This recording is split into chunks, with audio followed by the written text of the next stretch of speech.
Muito bem, nós estamos aqui para buscar essa intimidade com o Pai. Eu gostaria de convidar você a ficar de pé comigo, nós vamos ler a Palavra de Deus. Você está um tempo aí sentado, então eu queria aproveitar para você ficar de pé.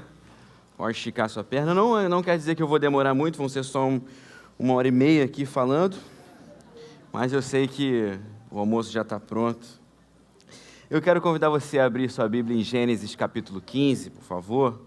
Você pode acessar o seu celular.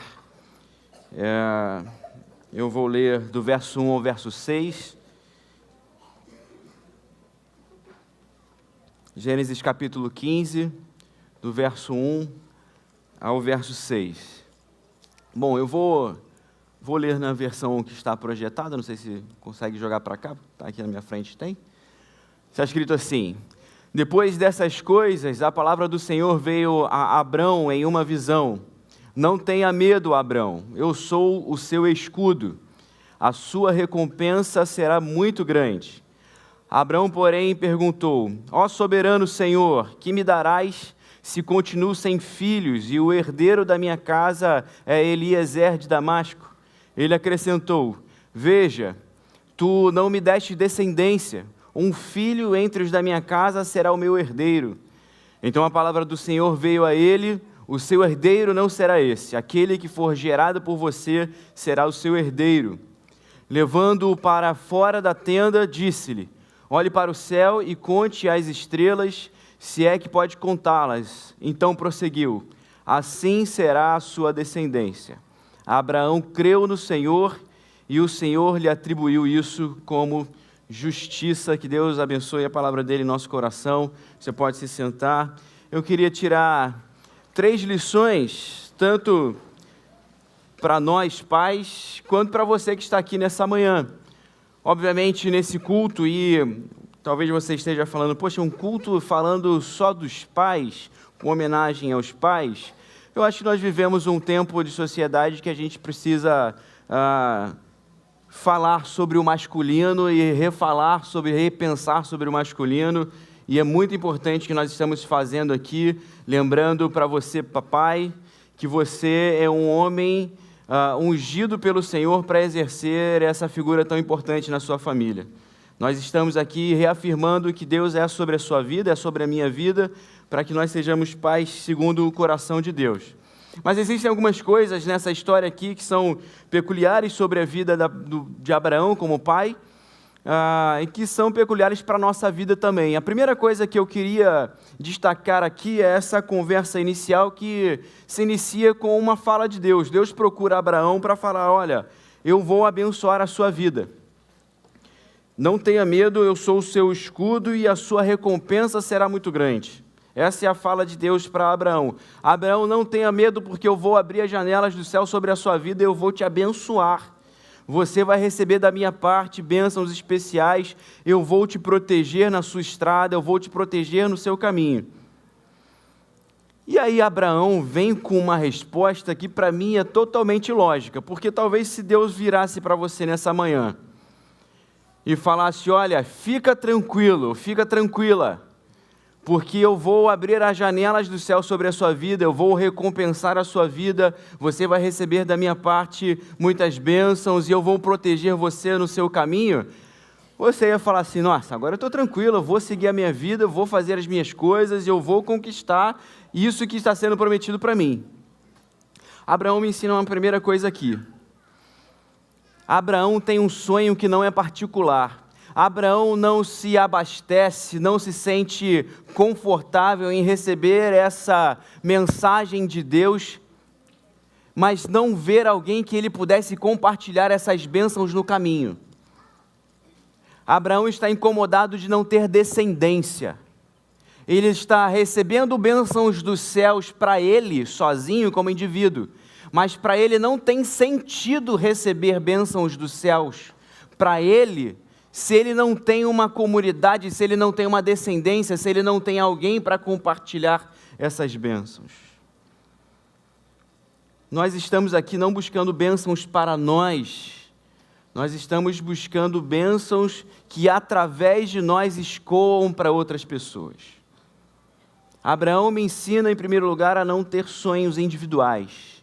a não ter sonhos particulares demais, a não entesourar somente para mim, a não ficar preocupado que Deus abençoe somente a mim, a não gastar a minha vida somente comigo, a não me preocupar só em pedir a Deus que resolva os meus conflitos pessoais e vá à frente das minhas batalhas. Para nós, pais, esse é o desafio que eu falei aqui antes, na entrevista, da lealdade. É o desafio da gente entender que na nossa estrada não são somente os nossos anseios, não é somente a sua vontade de aproveitar o sábado de manhã para jogar bola com os amigos, ou para você ter o tempo de ver o seu time do coração jogar, ou seja lá o que você gosta de fazer. Às vezes é tempo de não fazer essas coisas para você dar vez ao seu filho, para você dar lugar à sua esposa, você dar espaço e tempo para a sua família. É entender que a vida não é só para a gente, é um imperativo do Evangelho. O Evangelho me ensina o tempo inteiro que a vida não é só para mim. Se eu pudesse entender algo do Evangelho que Jesus me ensina, Paulo narra isso muito bem lá em Filipenses, que ele abre mão da sua glória, abre mão da sua divindade celestial para viver a sua divindade e humanidade terrena, para compartilhar com a humanidade, para compartilhar ali conosco o seu amor e a sua graça. Pai, você talvez esteja muito insatisfeito com a sua vida, você se sente muito pressionado, e eu confesso que uma das coisas que, assim, me gastam as emoções é ver gente que valoriza demais o sofrimento. Não que eu sou pai, eu acordei cedo para trabalhar. Vai acordar cedo para trabalhar, você pensou que fosse o quê? Não, eu dormi tarde. Vai dormir tarde, pensou que fosse como? Essa noite eu sonhei com o filho. Eu não sonhei com a fralda dele, mas a fralda dele vem no conjunto. Eu acordei de madrugada para limpar a fralda do meu filho. Acordar. Eu não tenho que valorizar e supervalorizar isso. Eu não tenho que falar que esse é o maior sofrimento do mundo. Esse é o meu gesto de lealdade, de estar vivendo uma vida que não é só para mim.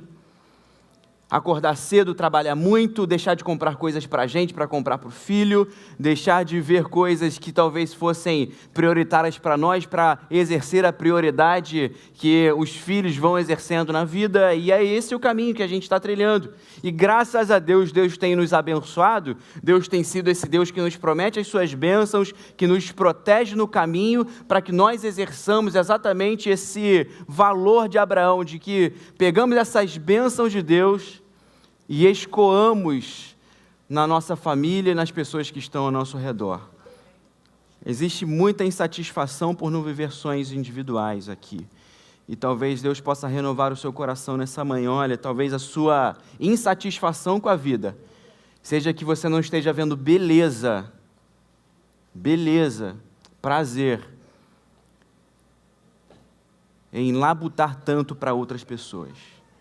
E o chamado do Evangelho não é só que nós façamos, mas para que Deus transforme o nosso coração de uma forma tão grande, de que nós passemos a ver beleza, prazer, desfrute, abundância, em fazer tudo o que fazemos, em fazer tudo o que você faz, com muito reconhecimento aqui. E se não faz, está na hora de fazer. Mas que a gente no final do dia não fale assim, nossa, eu sonho com um tempo para mim.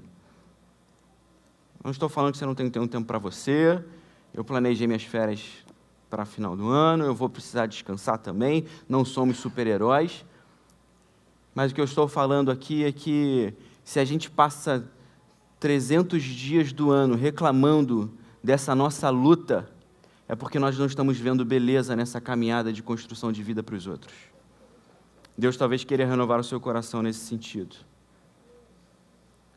Deus talvez queira nessa manhã falar assim, pai, olha, muito bem, você está trabalhando, mas está na hora de ver prazer nisso, para que você ainda tenha mais fôlego e mais força para fazer tudo o que você faz. Isso eu falo para os pais de uma forma especial, mas falo para todos nós. A luta está grande por aí. Mãe, filhos, adolescentes, jovens, a luta é grande, pessoal da faculdade, pessoal da escola, pessoal do vestibular, a luta é grande. Você está fazendo muita coisa, está investindo muito, mas é esse o caminho. porque você está construindo um caminho de bênçãos não só para você, mas bênçãos para os outros. Mas existe uma segunda coisa que a gente vai ver um pouquinho mais para frente, que para mim é uma extensão disso. Abraão não tem um sonho individual. E é muito interessante pensar que Abraão sonha com Isaac, pais sonham com filhos, mas filhos não sonharam em nascer. Eu sonhei com Davi. A igreja sabe um pouco do sonho que é o Davi na minha vida. Mas o Davi não sonhou comigo. O Davi não sonhou. E o que eu tenho em relação ao Davi não é sonho, é dever. É dever porque ele não sonhou, ele não idealizou, ele não montou, ele está ali como um refém meu. E é por isso que ele é o menor, é por isso que ele é um incapaz, é por isso que ele não responde por si. E queira Deus que nós tenhamos homens aqui que se veem dessa forma, como um pai que tem deveres, como um pai que tem dívidas com seus filhos, como pais que querem cumprir realmente a paternidade, a presença, a lealdade, a firmeza, mas a doçura e o amor com seus filhos também. Porque não adianta sonhar com o filho, sem sonhar também em cumprir seus deveres como pai, como marido e como homem em casa. Não adianta sonhar com o filho, não adianta sonhar com os benefícios da paternidade, com o carinho da paternidade, sem também assumir para si com firmeza que há deveres a serem cumpridos. Existem coisas que você vai fazer, e não é porque as pessoas exigem, é porque você vai fazer. E Abraão, nessa lógica, vive essa vida preocupado com Isaac. Não somente sonha com Isaac, mas lá no capítulo 24 de Gênesis, você sabe muito bem, olha o que o texto diz: Abraão estava bem velho. Então, muito tempo depois, Abraão está bem velho. Muito tempo depois desse bate-papo com Deus, a vida passou, muita coisa aconteceu e Abraão está bem velho. E o Senhor havia o abençoado em tudo. Então, se Abraão, lá no início, não estava pensando só em si, as bênçãos de Deus só para ele não cabiam só nele, ele queria ter essa descendência, ele queria ser pai, ele queria ter alguém em que essas bênçãos fluíssem e continuassem. Quando você está velho, você tem o direito de descansar, né? Você tem o direito de desfrutar das bênçãos de Deus, comprar seu iate e desfrutar ali em Bali, sei lá onde você deseja desfrutar. Abraão não. Abraão está bem velho, Deus o havia abençoado em tudo. E aí o texto diz assim: certo dia Abraão disse a seu servo mais antigo, o homem encarregado da sua casa: faça um juramento colocando a mão debaixo da minha coxa. Jure pelo Senhor, o Deus dos céus e da terra, que não deixará meu filho se casar com uma das mulheres cananitas que aqui vivem. E ele segue essa preocupação de agora dar uma família para o seu filho. Porque não basta sonhar no início e fazer de tudo para o seu filho crescer, e aí ele chega na adolescência, você está cansado de um filho adolescente. Você está cansado de um filho jovem. Você continua pai. Você continua com a mesma responsabilidade. É óbvio, agora com uma nova formatação, com outras questões envolvidas, mas eu queria falar muito especialmente, com muito carinho para os pais dos adolescentes. Olha, eles estão sentindo falta de vocês. Eles estão sentindo muita falta de vocês. Você que tem filho adolescente, é um desafio. Mas o que eu quero dizer nessa manhã é: eles estão sentindo falta de vocês. Eles estão sentindo a necessidade de vocês por perto. O que você tem para dar não são somente as suas horas de trabalho, não é somente a mensalidade da escola por mês, não é somente o curso. Eles estão sentindo falta de vocês. Presença, palavra, carinho, gesto, conversa. Eles estão sentindo falta de olho no olho. Eles estão sentindo falta de calor humano, não o calor dos outros humanos, não retórica de que a sociedade está destruída, está acabando com meu filho. Eles não precisam disso. Eles precisam de vocês. Eles precisam de gente presente, de homem presente em casa, de figura masculina presente em casa.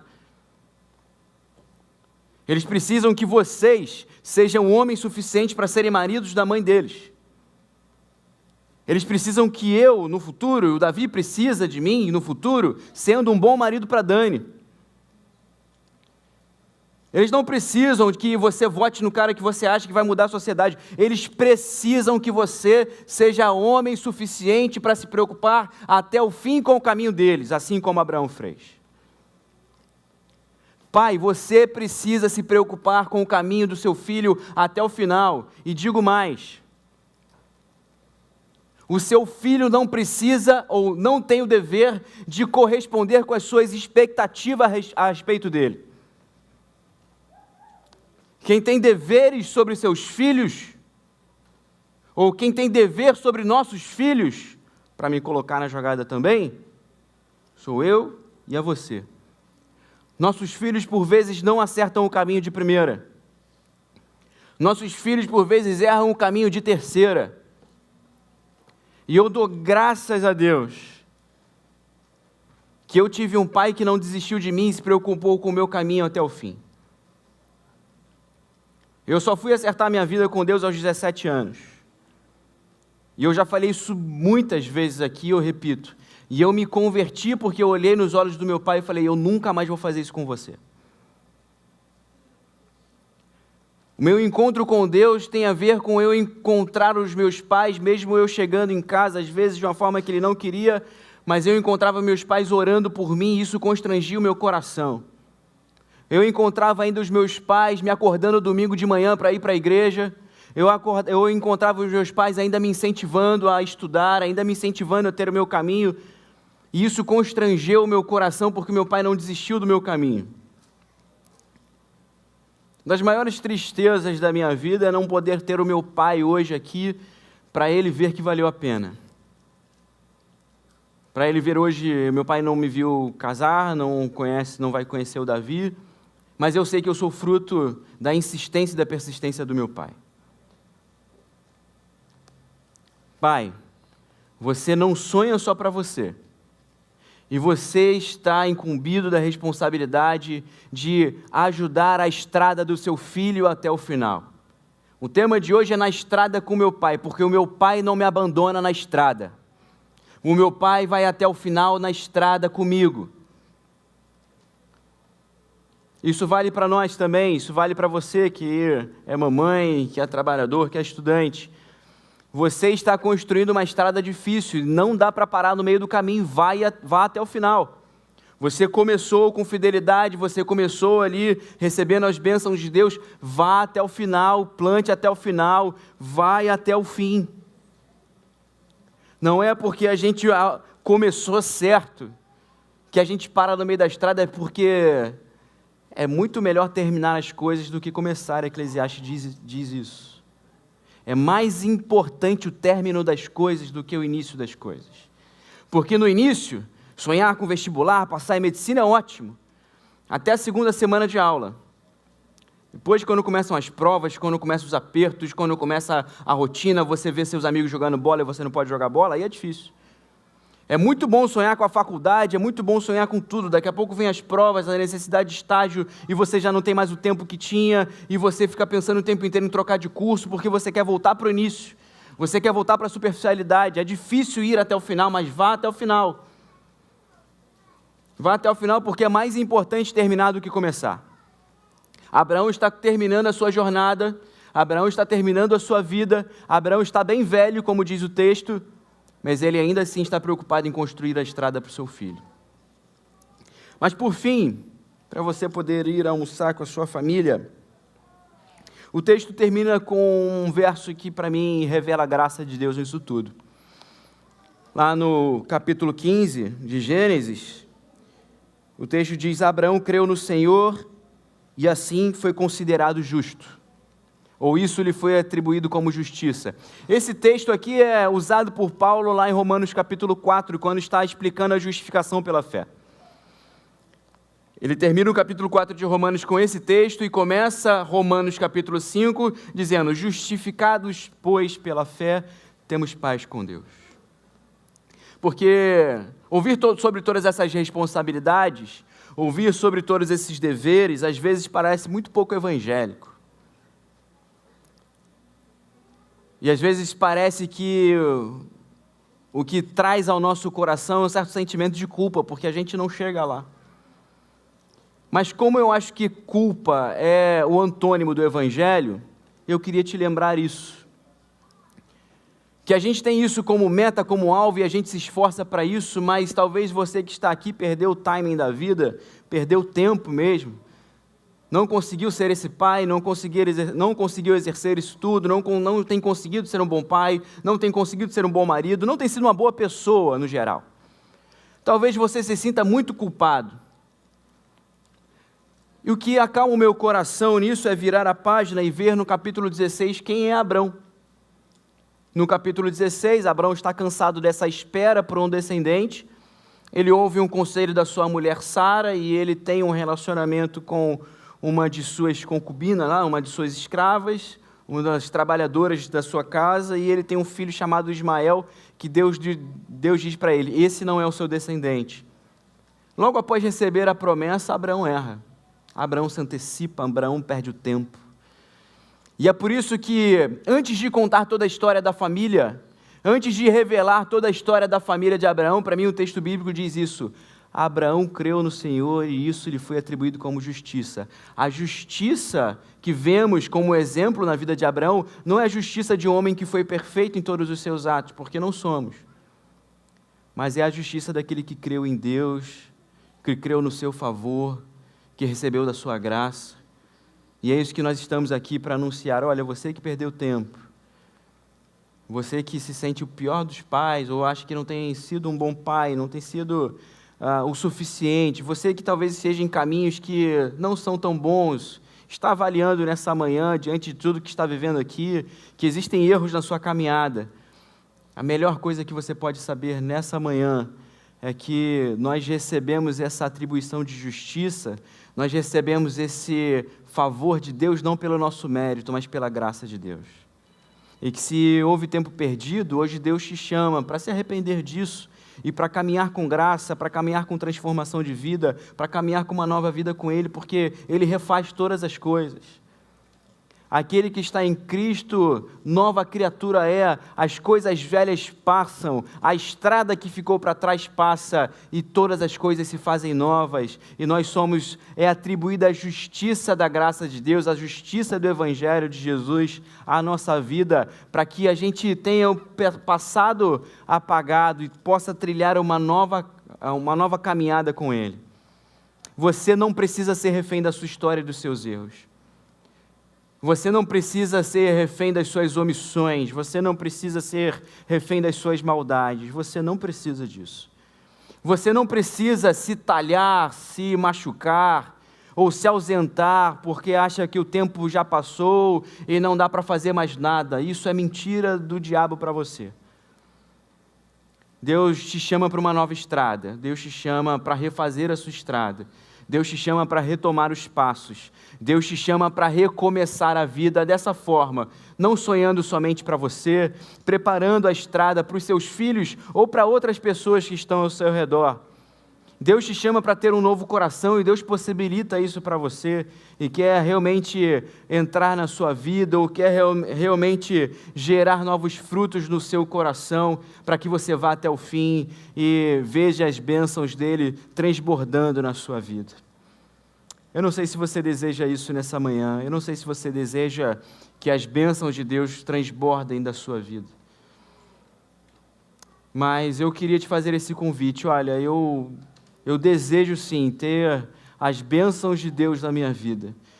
Eu desejo sim receber a promessa de Deus, porque, em último lugar aqui, o que mais fica claro é isso, olha, quando o texto termina dizendo que Abraão creu em Deus e isso foi-lhe atribuído como justiça, o que o texto bíblico está dizendo é o seguinte: o Deus que puxou o papo, porque é Deus que puxa o papo com Abraão, e fala, olha, não tenha medo, porque eu serei o seu escudo e eu vou te recompensar. O Deus que fez a promessa é o Deus que sustenta a promessa. O Deus que prometeu que vai abençoar, vai cuidar da sua família, vai cuidar do seu lar, vai cuidar da sua vida, é o Deus que sustenta a promessa. E é por isso que o grande convite dessa manhã, papai, não é que nós saiamos daqui urrando, grito de guerra.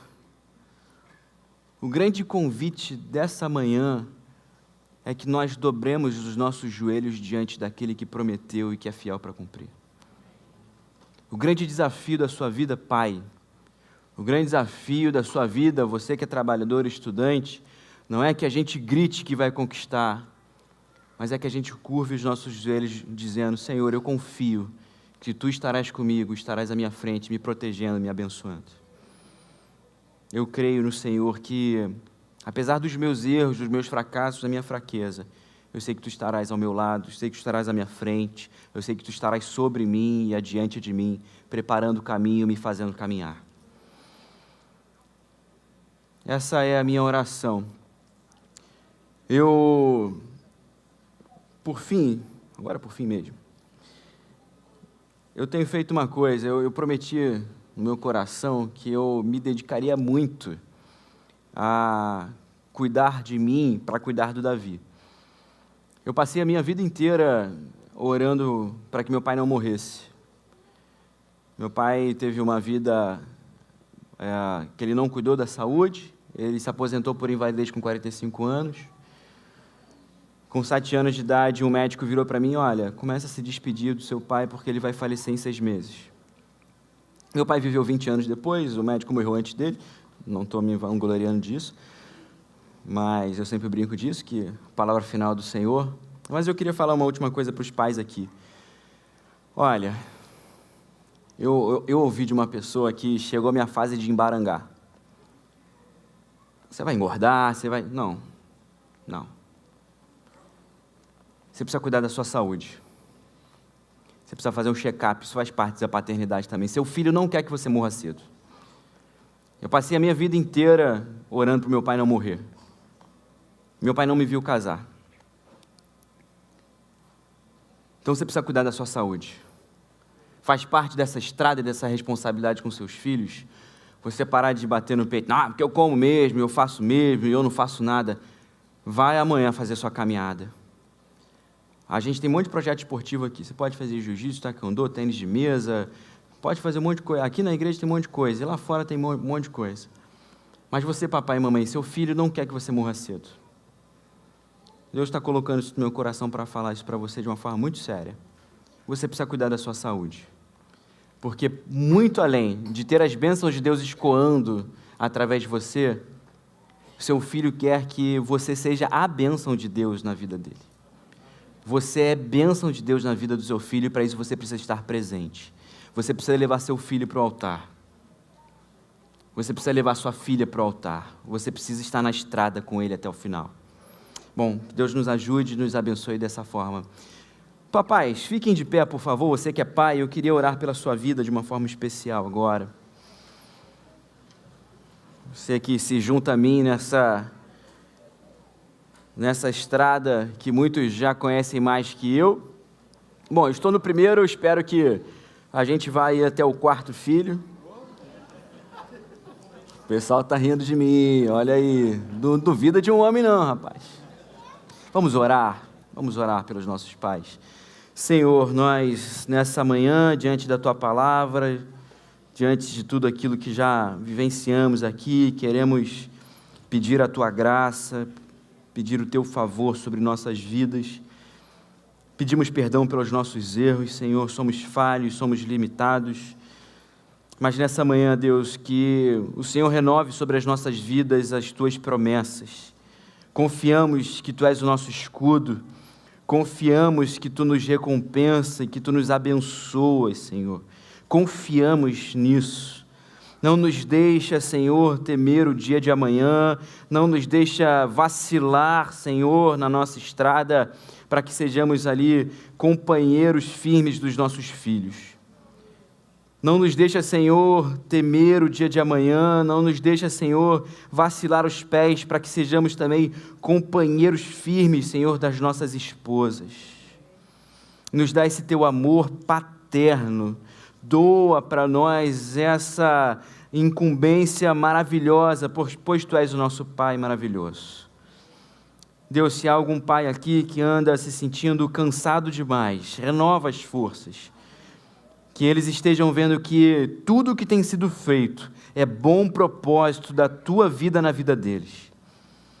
Ó Deus, se há algum pai que está se sentindo culpado, renova esse coração nessa manhã, reafirma que há tempo, reafirma que existem outras estradas, reafirma que existem outras decisões, reafirma, Senhor, e refaz a amizade com o filho, refaz a história com a família, Deus, nós te pedimos isso pela tua graça, refaz, Senhor, o caminho de algumas famílias que de alguma forma se desencontraram na estrada da vida.